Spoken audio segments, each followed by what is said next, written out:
Le comité scientifique du COPIL qui vient d'être auditionné par la cellule de veille et de riposte du Covid-19 du Sénat. Cette rencontre dirigée par le premier vice-président de la Haute Chambre du Parlement, Léonard Andjembe, a permis au professeur Mariel Mbouyou, président du comité scientifique, et son vice-président, professeur, d'édifier les vénérables sénateurs sur le rôle et le fonctionnement de ce comité. Gervais Fabrice Odjunga, Franck Mexan, Mangolo.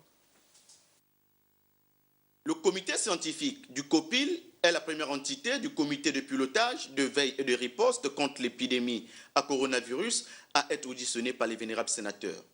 C'est donc dans son rôle de scrutateur de l'action du gouvernement que le Sénat veut en savoir plus sur le fonctionnement de ce comité. Il a été question de présenter d'abord le comité scientifique, nos missions, notre organisation, nos projets.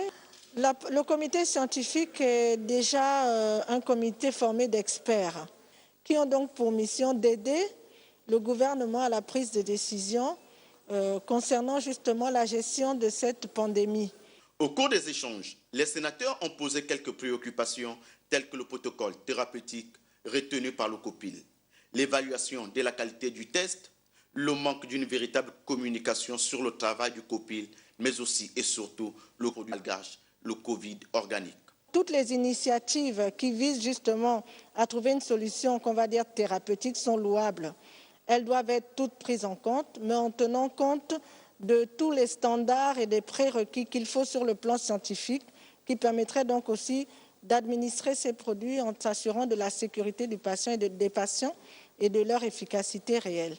Édifiés sur le fonctionnement du comité, les vénérables sénateurs ont formulé des recommandations visant l'efficacité des mesures gouvernementales et les attentes des populations devant cette situation.